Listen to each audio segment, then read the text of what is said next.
Hi, I'm Greg Benevent, and I'm very happy to be here at Dimensions Recovery Center, Inc. Today I'm here talking to Marilyn. It's nice to meet you. Hi, nice to meet you. Good. So you can tell us a bit about who you are and what it is you do here at Dimensions Recovery Center, Inc. Well, I'm the CEO of Dimensions Recovery Center, Inc.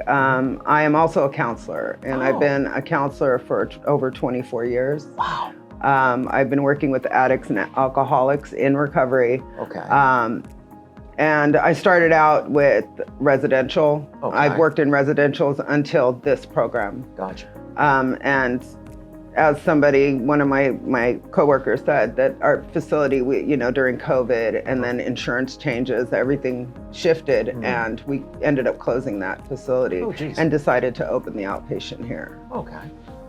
Sure. So if you could tell us a bit about some of the services that you offer here at Dimensions Recovery Center, Inc. Okay.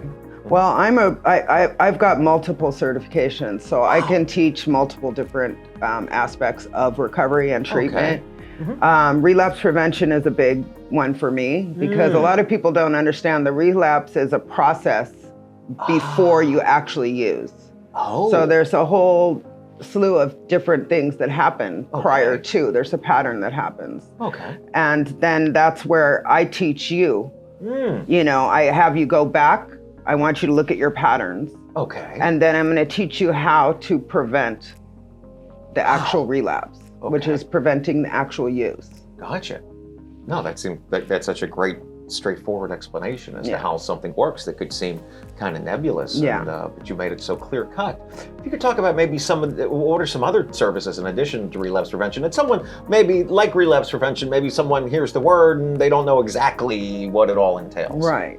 Well, with anger management, for example, most people don't come into treatment happy. It's that like, makes a lot of sense. It's like, oh, geez, I have to do treatment. I have to quit my drug twice. You know what I'm saying? So they come in and they're usually angry. There's usually some type of anger in somebody. Gotcha. Okay. So I'm going to teach you where's that anger coming from. We're going to learn where's that anger coming from, and then we're going to teach you how to deal with reducing your anger. Okay. Because that's an important aspect in recovery, is to reduce your anger. Okay. And learn how to, be able to, be a person of society that doesn't have to use and drink. Okay. So when you take out the anger and you take out the substance, you take out the depression, because we also work with co-occurring disorders, which is mental health as well. Certainly. So you want to hit all the aspects. Initially, we may have you do your autobiography. So I can go back to your childhood and see the patterns and what happened. Was there trauma? What type of situations happened in your family life? What happened in school? What happened when you're in your adult years? How was your relationships with your parents, with your siblings, with your significant others? And then I want to see, where's this pattern? Where'd it come from? So that I can help them stay clean and sober or get clean and sober. Wow, that is a genuinely comprehensive laying out of that. That's great. You mentioned earlier that you'd spent many years in the residential space, and now you've moved into outpatient. Yeah. If you could tell us a bit about, what are the benefits to outpatient services and who might be a good candidate for outpatient treatment, that kind of thing. Okay, well, usually it's generally a lot of people come in with, they've already gone through treatment, they need an outpatient program. Okay.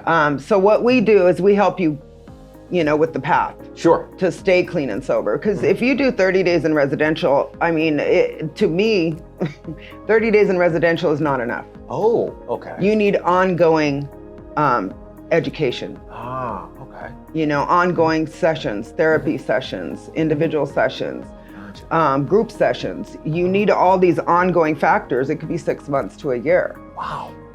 If you really want to stay sober. And being that I'm an addict alcoholic, and I've got 25 years sober. Wow. A little over 25 years. Thank you. And it took me hard work in that first year, going to 12-step meetings, meeting with my sponsor, individual sessions with my counselor, and doing all the groups. And I did that for 9 months, and then I continued to now. I still do my 12-step meetings. I still have a sponsor, and I work through it. But that's what we're going to teach you how to do here. We're going to educate you on how to stay sober. Wow. And we're going to help you with your ongoing recovery. Wow. No, please. Yeah, and some people come in, they didn't do residential, and they were able to stay clean for a few days on their own. And if they can maintain, we can help them here. Okay.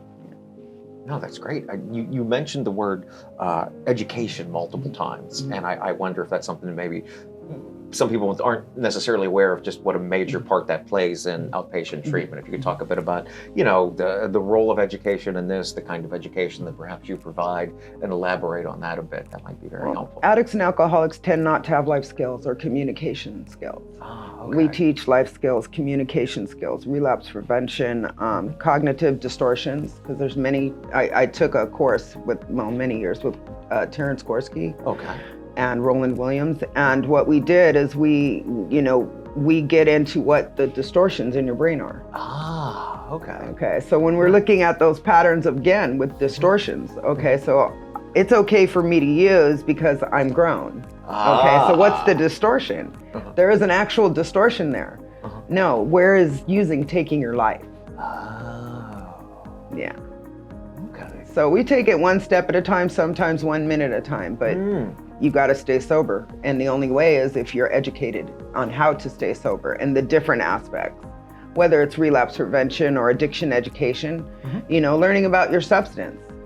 If you have co-occurring disorders, learning about how depression plays in your substance use. You know?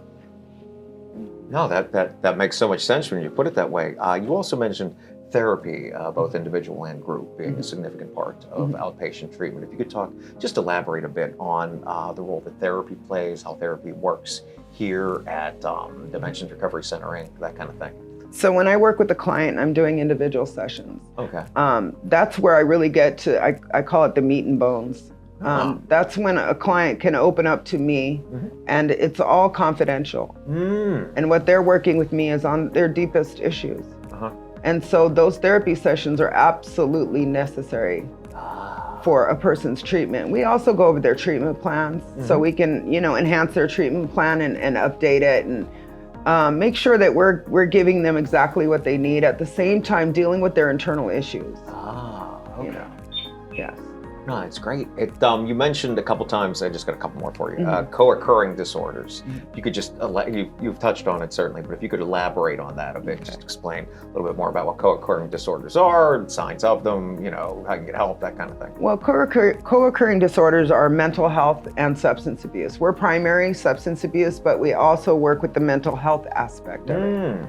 So if you have depression, anxiety, bipolar disorder, but your primary addiction, we come in and we also help you with those. And we give referrals to what you need. If we don't have something that we can provide here, we refer them to other places. Whether it's they need a psychiatrist, we'll refer them to a psychiatrist. But we work with those and we teach them about the mental health disorders as well as the addiction.